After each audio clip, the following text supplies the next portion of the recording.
네, 안녕하십니까. 농지종합 정보 채널 파머스랜드입니다. 네, 오늘은 주말 체험 영농에 대한 영상을 준비해 봤습니다. 농지법 제2조에 따르면 주말 체험 영농이란 농업인이 아닌 개인이 주말 등을 이용하여 취미 생활이나 여가 활동으로 농작물을 경작하거나 다년생 식물을 재배하는 것이라고 명시가 되어 있습니다.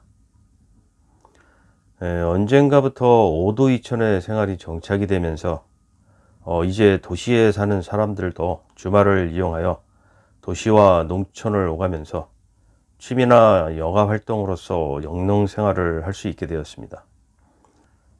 그래서 주말 체험용의 소규모 농지를 구입하여 소일거리 삼아 농사도 짓고 또 자연에서 힐링도 하고 이렇게 재충전할 수 있는 여유를 갖는다는 건 도시인에게 있어서는 또 하나의 큰 행복이라고 할 수가 있겠죠. 그런데 아쉽게도 지금은 그렇지가 않습니다. 예전에는 그런 여유와 낭만이 가능했을지는 몰라도 지금은 상황이 많이 달라졌습니다. 방금 말한 것처럼 이 주말 체험 영농을 막연히 전원 생활에 대한 동경이나 환상만으로 접근하는 건 아주 위험한 일이 될 수가 있습니다. 아무리 주말 체험 영농이라 하더라도 철저한 준비가 없이 시작한다면 나중에 정신적으로나 경제적으로 힘든 상황을 맞이할 수가 있습니다. 2021년도 7월에 농지와 관련된 법령들이 크게 개정이 된 적이 있었죠. 주택공사 직원들의 농지 투기 사건이 계기가 된 것이었는데요. 이 사건이 적발이 되면서 이때 개정된 농지법으로 사실상 이 주말 체험 영농의 메리트는 거의 사라졌다고 봐야 합니다. 법이 개정되기 전까지만 해도 주말 체험용 농지는 일반인이건 농업인이건 1000제곱미터까지는 지역에 상관없이 진흥지역의 농지도 누구나 매입이 가능했고 또 세금에 대한 혜택도 받았고 거기다가 개발이 되면 큰 시세 차익까지도 노릴 수가 있었죠. 그래서 투기꾼들이 바로 이런 점들을 노린 것이었는데요. 당연히 땅값이 저렴한 진흥지역의 농지가 주요 타겟이었고 또한 관리 감독의 사각지대에 있었던 주말 체험 영농이라는 제도를 이용해서 이런 지역의 농지들을 대거 사들이고 있었던 것인데요. 앞에서 말했듯이 그렇게 좋은 취지로 만들어졌던 이 주말 체험 영농이 거꾸로 농지 투기의 중요한 수단이 되고 있었다는 것이죠. 참 기가 막힌 일이죠. 서두가 좀 길어졌는데요. 아무튼 그간의 이런 배경을 대충이라도 알고 있어야 이 영상을 시청하시는데 좀 더 도움이 되지 않을까 합니다. 오늘 영상의 내용들은 주말 체험 영농의 장점들이 거의 사라진 법 개정 후의 내용들이고 그리고 농지법이 개정이 되는 과정에서 아직도 많은 분들이 잘 모르고 있는 내용들을 위주로 그 부분에 대한 부연 설명과 함께 몇 가지 중요한 사항들 그리고 주의할 점들을 모아서 정리를 해봤습니다.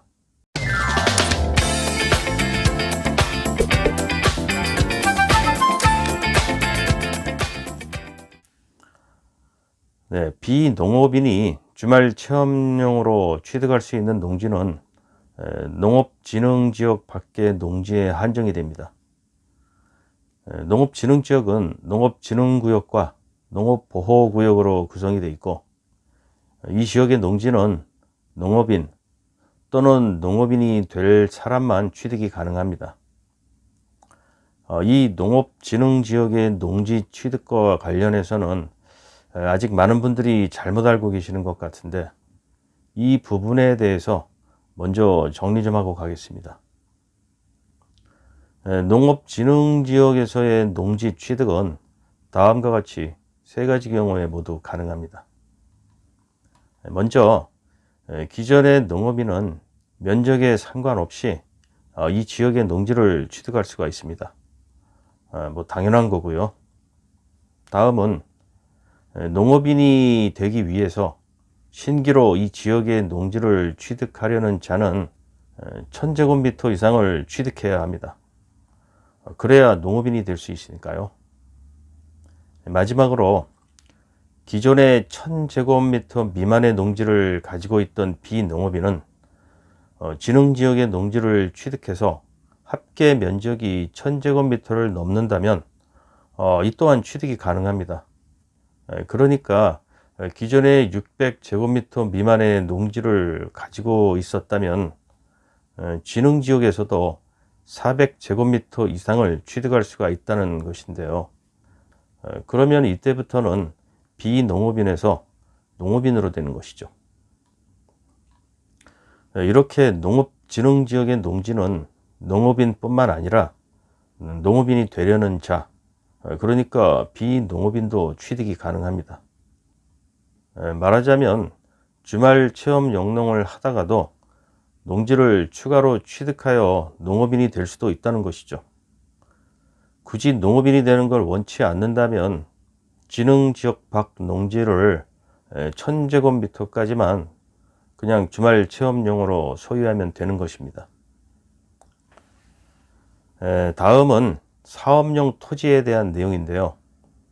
개정된 농지법이 시행되기 전까지는 주말 체험용 농지는 무조건 사업용 토지로 분류가 돼서 양도시 10%의 중과세 부담이 없었지만 개정 이후에는 이 사업용 토지의 의제 조항이 아예 삭제가 돼 버렸습니다. 쉽게 말해서 일반 농지와 똑같이 사업용 토지의 요건을 갖춰야 사업용으로 인정이 되고 그렇지 않으면 비사업용 토지가 된다는 것입니다. 무조건 비사업용이 아니라는 것이죠. 농지가 사업용 토지의 요건을 갖추려면 연소득 3,700만 원 미만을 유지하면서 제천 자경을 해야 하는데요. 그런데 이 주말 체험 영농을 하시는 분들은 사실 그러기가 힘들죠. 주로 도시에 살고 또 직업이 있는 분들이 많다 보니까 웬만해서는 제천 자경을 할 수가 없고 소득 조건도 물론 충족하기가 어렵습니다. 그래서 주말 체험용 농지는 무조건 비사업용이라는 오해가 여기서 나온 것 같습니다. 주말 체험용 농지를 취득하기 위해서 농취증을 신청할 때는 주말 체험 영농 계획서를 제출해야 하는데 여기에 영농에 대한 계획을 구체적으로 작성해야 합니다. 그냥 일반 농지 취득 시 작성하는 영농 계획서와 비슷하다고 보시면 됩니다. 여기서는 주의해야 될 몇 가지만 짚어보겠습니다. 먼저 영농 경력, 영농 거리를 기재해야 됩니다. 주말 체험용 농지의 취득도 이제는 좀 깐깐하게 심사하겠다는 것인데요. 여기서 영농 거리는 지도상의 직선거리가 아닌 실제로 거주지에서 농지까지의 통작거리를 말합니다. 통작거리란 살고 있는 거주지와 농지를 오가면서 경작할 수 있는 그런 실제상의 거리를 말하며 보통 차량으로 이동하는 일반적인 도로상의 거리로 보시면 되고 이건 세법에서 세금 감면의 기준인 직선거리 30km와는 성격이 다릅니다. 사실상 농지를 취득하기 위해서 농취증을 발급할 때는 영농거리에 대한 특별한 제한은 없다고 봐야 합니다.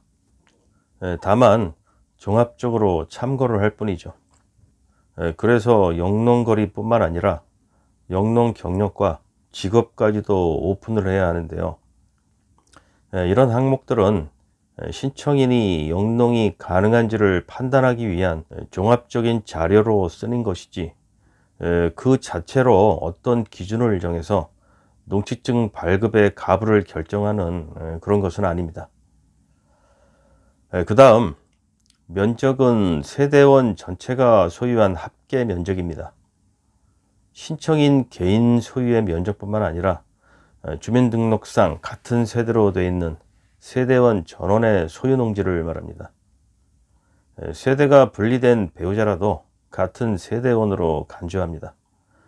농지 투기를 막기 위함이죠.